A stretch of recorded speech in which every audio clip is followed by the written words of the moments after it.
आज हम लोग इलेक्ट्रिसिटी पर बहुत ही ज्यादा इंपॉर्टेंट क्वेश्चन सॉल्व करने वाले हैं और ऐसे क्वेश्चंस की आने की प्रोबेबिलिटी भी बहुत ज्यादा होती है। ठीक है, तो क्वेश्चन देखते हैं हमारा क्या है। A boy records that 4000 joule of work is required to transfer 10 coulomb of charge between 2 point of register of 50 ohm. The current passing through it is. देखो यहाँ पर क्या है, एक बॉय रिकॉर्ड कर रहा है जो कि कितना जूल यहाँ पर उसने नोटिस किया उसने वर्क कितना हुआ यहाँ पर जूल में दिया ना, तो वर्क कितना हुआ यहाँ पर 4000 जूल वर्क हुआ। ठीक है, ऑफ वर्क इज रिक्वायर्ड, इतना वर्क जरूरत पड़ी अगर 10 कूलम ऑफ चार्ज। ठीक है, मतलब को क्यों दिया गया है, कितना दिया गया है, 10 कूलम दिया गया है, 10 सीएम यहाँ पर लिख दिया of charge between 2 point of register. दो रजिस्टर के पॉइंट में अगर हमको चार्ज ट्रांसफर करना है, यहाँ पर एक बॉय है जिसने रिकॉर्ड किया कि जब उसको 10 कूलम ऑफ चार्ज ट्रांसफर करना था रजिस्टर के 2 पॉइंट, और रजिस्टर कितना है हमारे पास R इक्वल्स टू 50 ओम दिया गया है। ठीक है, यहाँ पे देखो 50 ओम दिया गया है, तो वर्क कितना हो रहा है 4000 जूल का हो रहा है। The current passing through it is, तो यहाँ पे पूछा गया आखिर कितना करंट पास करना पड़ेगा इतना वर्क होने के लिए। ठीक है, तो मेरे हम लोग से यहाँ पर आई पूछा जा रहा है क्या होगा। चलो अब ऐसे केस में देखो यहाँ पर आई पूछा गया है, डब्ल्यू दिया गया है, क्यू दिया गया है और आर दिया गया है। तो यहाँ पर अगर आप लोगों को पता होगा कि आखिर पहली बात तो पोटेंशियल कितना हुआ वो फाइंड आउट कर लेंगे। V इक्वल्स क्या होता है W बाई क्यू। आखिर जो रजिस्टर दिया गया 50 ओम का वहां पर पोटेंशियल कितना क्रिएट हो रहा है V जैसे पता चल जाएगा तो हम लोग क्या करेंगे I equals to V by R लगा करके सॉल्व कर लेंगे। ठीक है, देखो कैसे कर लेंगे, चाहे तो एक साथ हम लोग फॉर्मूला भी बना सकते हैं एक, या फिर डायरेक्टली अलग अलग सॉल्व कर लेते हैं। तो V इक्वल्स क्या हो जाएगा W बाई क्यू। W कितना मेरे पास 4000 है, इतना जूल है, और चार्ज कितना है पास 10 कूलम है। कुछ भी कन्वर्ट करने की जरूरत नहीं है यहाँ पर। ठीक है, तो 10 से 10 कैंसिल आउट होगा, तो V कितना आ गया 400। अब फाइंड आउट क्या करना था, करंट फाइंड आउट करना था। ठीक है, तो ओम्स लॉ सबको पता होगा, V इक्वल्स क्या होता है I इंटू R, ये ओम्स लॉ के अकॉर्डिंग होता है। ठीक है, तो I इक्वल्स क्या हो जाएगा V बाई R हो जाएगा। V मतलब क्या हो गया पोटेंशियल, और पोटेंशियल कितना निकल गया हमने यहाँ पे सॉल्व रखा W बाई क्यू रख के 400 आ गया। ठीक है, तो यहाँ पे रख दो 400 अपॉन R।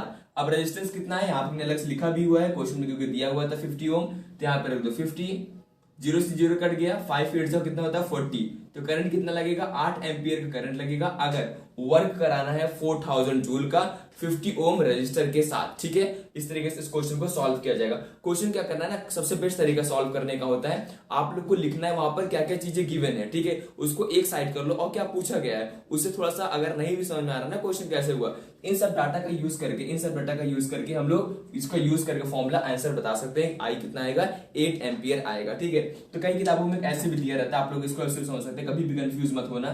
तो यहाँ पे क्या करते हैं, जैसे V equals W by Q होता है, तो वो लोग क्या करते हैं V equals to I into R, तो सबको पता होगा ना, तो इसको उठा करके यहाँ पे रख देते हैं, मतलब क्या बताते हैं I into R equals to W by Q कर देते हैं। क्या फाइंड आउट करना है, करंट फाइंड आउट करना था, तो यहाँ से I अलग कर लेंगे, क्या करेंगे W upon Q into R. इस तरीके से भी चाहो तो इस फॉर्मूले को बोल सकते हो। ठीक है, I equals to W upon Q into R रख लेना, हमने यहाँ से अलग अलग करके बता दिया। ठीक है, ये सबसे बेस्ट तरीका होता है ना, रटने से कोई मतलब नहीं है, क्वेश्चन किस तरीके से सॉल्व किया जाएगा। ठीक है, now we will move to our next question. ठीक है, अगला क्वेश्चन है हमारा the resistance whose VI graph is given below is. अब देखो यहाँ पर क्या हुआ, ऐसे ग्राफ के भी क्वेश्चन पूछे जाते हैं। यहाँ पर एक ग्राफ दिया हुआ और क्या पूछा गया है, the resistance whose VI graph is given. देखो यहाँ पे ये क्या है, VI ग्राफ है, ये क्या होता है हमारा I मतलब हो गया करंट, और V का मतलब हो गया वोल्ट, जिसको बोलते हैं पोटेंशियल डिफरेंस। तो VI ग्राफ यहाँ पर बना हुआ है। अब क्या पूछा गया है, पूछा गया रेजिस्टेंस, पूछा गया यहाँ पर रेजिस्टेंस क्या होगा। तो आप लोग को एक बात याद रखनी, अगर कभी भी ऐसा क्वेश्चन आता है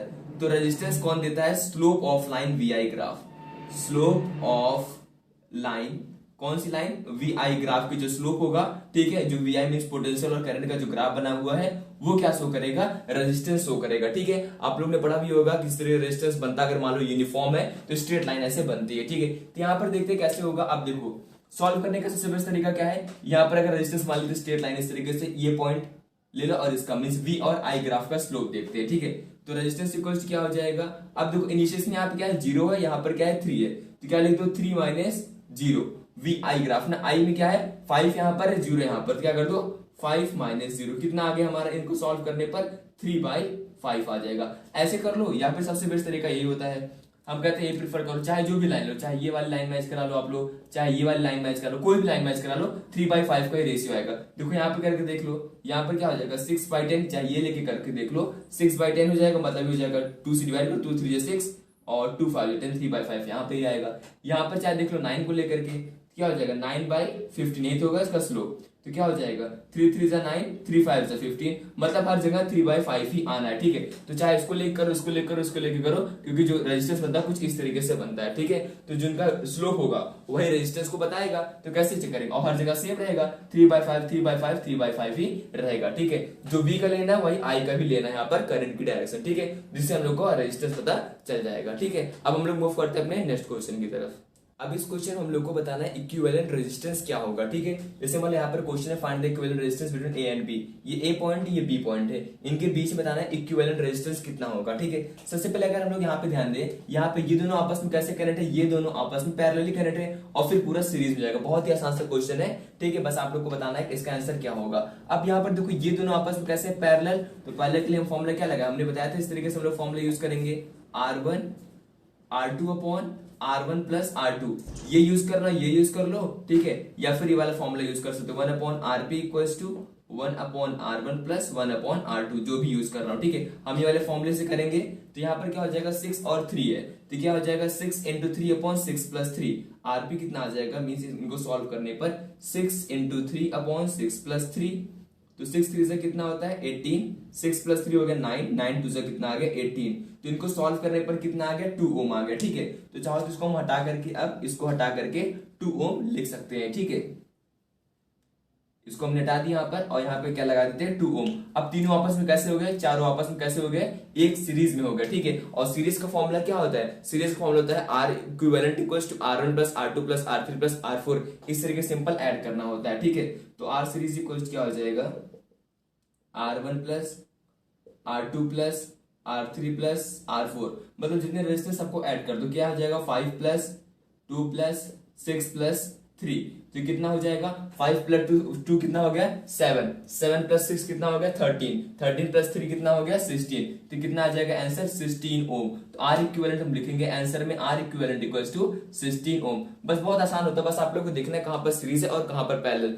एक दो पॉइंट आप लोग को नोट करना होगा, याद रखना होगा सीरीज और पैरेलल को लेकर के। सीरीज कॉम्बिनेशन अगर कहीं पे भी है तो वहां पर करंट सेम होता है और पोटेंशियल डिफरेंस अलग अलग होता है, ठीक है। सीरीज केस में करंट सेम होता है, पोटेंशियल डिफरेंस को हम बोलते हैं V, वो अलग अलग होता है हर एक रजिस्टर का, ठीक है। अगर हम बात करें पैरेलल कॉम्बिनेशन की, तो वहां पर हर एक रजिस्टर के अलोंग पोटेंशियल डिफरेंस सेम होता है, मींस V सेम होता है, और करंट सबके अलोंग अलग अलग मूव करता है। और हमारे घरों में जो कॉम्बिनेशन होता है वो पैरेलल कॉम्बिनेशन होता है, क्योंकि हर एक रजिस्टर को या फिर हर एक अप्लायंस को अलग अलग करंट चाहिए होता है, ठीक है। ये कुछ पॉइंट है जो आप लोग नोट रखोगे, क्योंकि बहुत ज्यादा बार क्या होता है डिफरेंस पूछ लेते हैं कि सीरीज और पैरेलल में क्या डिफरेंस होगा, ठीक है। तो ऐसा कोई क्वेश्चन आता है आप लोग आसानी से कर लोगे। इसमें एक टाइप का और क्वेश्चन बन सकता है, अगर मान लो V दे दिया गया, यहाँ पर कहा गया इसको एक वोल्टेज से कनेक्ट कर दिया गया और पूछे करंट क्या होगा, तो आप कौन सा फॉर्मूला आप लोग यूज करोगे, ओम्स लॉ लगा देना, V = I/R, ठीक है। तो I = क्या हो जाएगा V/R कर देना, तो V हमारे यहाँ पे दिया रहे कितना वोल्टेज बैटरी है, R इस तरीके से निकाल लेंगे, ठीक है।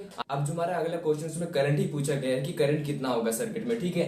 तो यहाँ पर देखो पूछा गया find the electric current in the given circuit, circuit दिया गया, यहाँ पर करंट पूछा गया क्या होगा, और जो R दिया गया वो दिया गया 3 ओम, ये R जो सभी के लिए, ठीक है, मतलब यहाँ पर भी 3 ओम होगा, यहाँ पर भी 3 ओम, यहाँ पर भी 3 ओम, यहाँ पर भी 3 ओम और यहाँ पर भी 3 ओम होगा, ठीक है। अब इस केस में करंट फाइंड आउट करना क्या हुआ, हमने क्या बताया था लास्ट में, हम लोग I = V/R लगाएंगे, ठीक है, ओम्स लॉ का यूज करके। पहले इसके पहले हम लोग R फाइंड आउट करेंगे कि R इक्विवेलेंट आखिर होगा कितना इस सर्किट में, ठीक है। तो देखो यहाँ पर सबसे पहले R फाइंड आउट कर लेते हैं कितना होगा, ये तीनों कैसे आपस में पैरेलली कनेक्टेड, ठीक है। तो 1/RP इक्वल्स टू 1/R1 कर देते हैं, 1/R2 प्लस 1/R3, यही होता है ना फॉर्मूला पहले के लिए, 1/RP equals to 1/3 plus 1/3 plus 1/3, तो कितना आ जाएगा 3/3, कट करके 1 आ जाएगा, ठीक है। आरपी भी हमारा 1 आ जाएगा, ठीक है, 1/1 मतलब 1 ही हो गया। तो रेजिस्टेंस कितना हो गया यहाँ पर 1 हो गया, यहाँ पर 3, यहाँ पर 3 है, तो कितना हो जाएगा, अब तीनों आपस में सीरीज में हो गए, तो क्या हो जाएगा R series equals to, formula हर बार लिखो जिससे फॉर्मूला कभी भी भूल लेना, ठीक है।